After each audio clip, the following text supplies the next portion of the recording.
Halo, Sugeng Enjing, murid-murid kelas seluruh SDK Indra Siswa. Halo, selamat pagi, murid-murid kelas 2 SDK Indra Siswa. Bagaimana kabar kalian hari ini? Sehat ya, Bu Ika doakan semoga semuanya sehat, tidak ada yang sakit. Ayo, sebelum kita memulai pelajaran hari ini, kita berdoa terlebih dahulu yuk. Kita berdoa dengan sikap yang baik ya. Bu Ika pimpin secara Katolik doanya. Marilah kita berdoa. Nama Bapa dan Putra dan Roh Kudus. Amin. Selamat pagi ya Tuhan, terima kasih atas berkat-Mu yang telah Engkau limpahkan kepada kami, sehingga kami dapat berkumpul bersama teman-teman kami untuk belajar. Ya Tuhan, berkatilah kami agar kami dapat mengikuti pelajaran hari ini dengan baik, sehingga nantinya kami dapat mengerjakan tugas-tugas yang diberikan dan kami dapat memahami materi yang disampaikan. Ya Tuhan, berkatilah orang tua kami, berilah kesehatan kepada mereka, jauhkanlah mereka dari mara bahaya. Ya Tuhan, berkatilah kami semua. Amin. Dalam nama Bapa dan Putra dan Roh Kudus. Amin. Oke, terima kasih anak-anak. Kalian sudah berdoa dengan baik. Nah, hari ini kita akan belajar bahasa daerah melanjutkan yang kemarin. Silahkan kalian siapkan buku tantri kalian, halaman Koco 115 ya. 115 di buku halaman 115. Ngidentifikasi teks panyuwun ngapura. Nah, ini mengidentifikasi teks permintaan maaf. Jadi kita akan belajar tentang ungkapan permintaan maaf. Kabeh wong mesti tau nindakake kaluputan disengaja utawa ora disengaja. Semua orang pasti pernah melakukan kaluputan. Kaluputan itu melakukan sebuah kesalahan ya, disengaja atau tidak disengaja. Ono ing pasrawungan kita kerep nindakake kaluputan. Kita bermain bersama dengan orang-orang, kita kerap melakukan kesalahan. Saben nindakake luput mestine kudu njaluk pangapura. Setiap melakukan kesalahan harusnya kita meminta maaf. Ngakoni kaluputan lan nyuwun pangapura iku ditindakake kanggo njaga karukunan sajroning urip bebarengan. Jadi, mengakui kesalahan dan meminta maaf itu dilakukan untuk menjaga kerukunan selama hidup bersama. Barengan itu bersama. Ing pacelaton Bambang tumindak luput marang Bima amarga telat anggone teka ing blumbang panggonan mancing. Nah, ini bacaan yang kemarin kita baca. Di percakapan Bambang melakukan kesalahan kepada Bima karena telat saat datang ke kolam tempat untuk memancing. Maka Bambang meminta maaf kepada Bima. Nah, jadi kita sebagai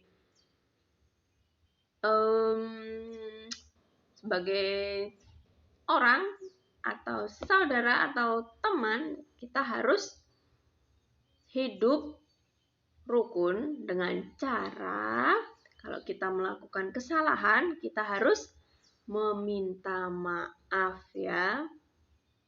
Oke. Kita lanjutkan ya. Koco 116, halaman 116. Gatekno ukara ing ngisor iki. Nah, perhatikan kalimat di bawah ini. Nah, ini yang kemarin, Bambang. Pangapurane Bim tekaku telat amarga dikongkon ngrewangi korah-korah karo emak. Nah, si Bambang ini meminta maaf kepada Bima karena datangnya terlambat karena dimintai tolong bersih-bersih atau cuci piring sama ibunya. Nah, ini yang dialami oleh Bambang dan Bima. Bocah-bocah mesti tahu nindakake kaluputan. Nah, anak-anak pasti pernah melakukan kesalahan. Coba kepriye yang njaluk ngapura marang liyan, tulisan kaya tulodo ing dhuwur. Nah, coba bagaimana ketika kamu meminta maaf kepada orang lain. Tulislah seperti contoh di atas tadi ya, seperti contoh yang Bambang. Oke, coba kalian buat ungkapan permintaan maaf kalian kepada entah temanmu, entah orang tuamu, entah saudaramu, bebas mau siapa saja. Ya, silahkan kalian buat di buku tulis kalian. Soalnya ada 5 ya. Jadi kalian membuat 5 ungkapan permintaan maaf ya. Silahkan kalian tulis di buku kalian pakai bahasa Jawa. Nah, 5 soal ya. Kalau di sini 4. Tetapi kalian buatlah 5. Kerjakan di buku tulis. Misalnya, kalian meminta maaf kepada temanmu. Nih. Nyuwun ngapunten. Itu kalau bersama orang yang tua ya, yang lebih tua. Nah, kalau yang sama teman-teman bagaimana? Aku njaluk ngapura yo. Aku wis nibake tasmu. Aku meminta maaf ya karena aku sudah menjatuhkan bukumu. Nah, contohnya seperti itu.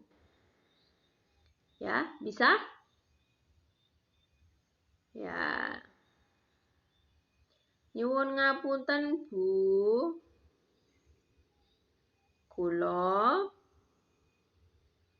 sampun telat wangsul. Nah, mohon maaf saya sudah terlambat pulang.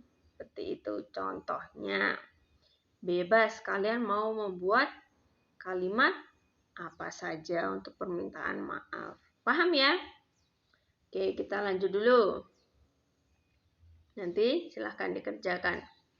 Nah, ngidentifikasi teks sikap urip rukun. Nah, sekarang mengidentifikasi teks sikap hidup rukun. Nah, iki ono ing kaca 117 di halaman 117. Ono sesanti ing masyarakat Jawa, rukun agawe santosa, cerah agawe bubrah. Ada sebuah moto ya atau sebuah semboyan di masyarakat Jawa yaitu rukun agawe santoso, cerah agawe bubrah. Jadi ini maksudnya adalah hidup rukun itu membuat kita nyaman, sentosa ya. Nah, kalau cerah itu ya kalau adanya pertengkaran itu akan membuat bubrah atau retak ya. Jadi rukun itu akan membuat kita hidup nyaman, hidup tentram. Kalau kita hidup dengan penuh pertengkaran, percekcokan, tentang permusuhan, nah itu nanti akan membuat bubrah atau retak ya persaudaraannya. Kanggo njaga karukunan, salah sijine yaiku gelem ngakoni luput lan njaluk ngapura yen tumindak luput. Nah, jadi untuk menjaga kerukunan, salah satunya yaitu mau mengakui kesalahan dan meminta maaf kalau berbuat salah. Ya. Simaklah teks di bawah ini ya. Kita lihat teksnya. Yuk, kita baca bersama-sama ya. Jogo karukunan, menjaga kerukunan. Karesikan lan kaendahan iku salah sijine kunci katentreman. kebersihan dan keindahan itu salah satunya kunci hidup tentram. Lingkungan kang resik, endah lan asri uga nyengkuyung kesehatan masyarakate. Lingkungan yang bersih, indah dan asri juga mendukung kesehatan masyarakat. Mula kanggo njaga karesikan kita nindakake kerja bakti. Jadi, maka untuk menjaga kebersihan kita melakukan kerja bakti. Kerja bakti ing RT-ne Pak Wibowo ditindakake saben 2 minggu pisan. Jadi kerja bakti di RT-nya Pak Wibowo itu dilakukan setiap 2 minggu sekali. Penere ing minggu kapindho lan kepapat saben wulan. Jadi tepatnya itu minggu kedua dan keempat setiap bulan. Lanjut. Kerja bakti uga mujudake sarana kanggo njaga karukunan. Kerja bakti juga mewujudkan sarana untuk menjaga kerukunan. Masyarakat gotong royong bebarengan reresik lingkungan supaya tetap asri lan bebas saka penyakit. Masyarakat gotong royong bersama-sama membersihkan lingkungan supaya tetap asri dan bebas dari penyakit. Sing diresiki ora mung got nanging uga wit-witan sing ngrembuyung dipaprasi pang lan godhonge. Nah, jadi yang dibersihkan itu tidak hanya got, tetapi juga pohon-pohon yang sudah tumbuh dengan lebat, kemudian dipotong cabang-cabangnya dan daun-daunnya. Bocah-bocah uga akeh kang maaf ya, tidak ada spasinya. Bocah-bocah uga akeh kang melu ngrewangi kalebu Bimo lan Dimas. Nah, bocah-bocah juga banyak ya yang membantu, termasuk Bima lan Dimas. Bocah-bocah wadon padha ngrewangi para ibu nyiapake omben-omben lan jajanan. Anak-anak perempuan itu membantu ibu-ibu menyiapkan minuman dan jajan makanan ya. Anggone makarya kanthi rukun diselingi karo guyon lan tetembangan. Jadi saat mereka melakukan kerja bakti itu, mereka dengan rukun diselingi dengan guyon itu candaan, bercanda dan bernyanyi. Tetembangan itu sambil bernyanyi.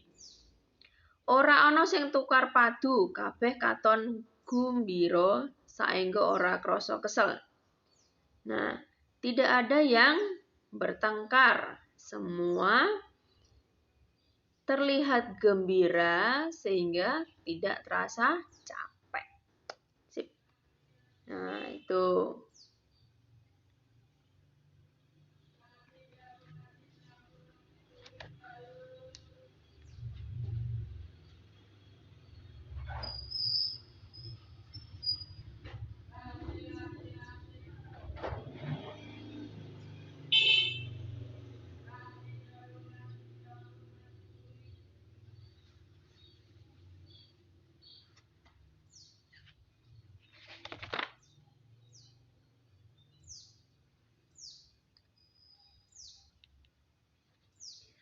Bocah-bocah mestine kerep tumindak njaga karukunan. Anak-anak pasti kerap menjaga kerukunan. Coba wacanan maneh teks ing dhuwur, gawe ukara kan medharake bab kerukunan. Nah, coba kalian baca lagi teks di atas. Nah, buatlah kalimat yang menunjukkan bab kerukunan, yang merupakan ungkapan kerukunan itu yang mana, tindakan yang mana ya. Nah, contohnya ini. Ukara kang medharake karukunan tuladha. Mula kanggo njaga karesikan kita nindakake kerja bakti. Nah, maka untuk menjaga kebersihan kita melakukan kerja bakti. Nah, kalau melakukan kerja bakti itu kan merupakan kerjasama, ya kan? Jadi itu menunjukkan kerukunan karena bekerja bersama-sama, tidak sendiri-sendiri, ya kan? Nah, itu salah satu contohnya. Silahkan sekarang kalian cari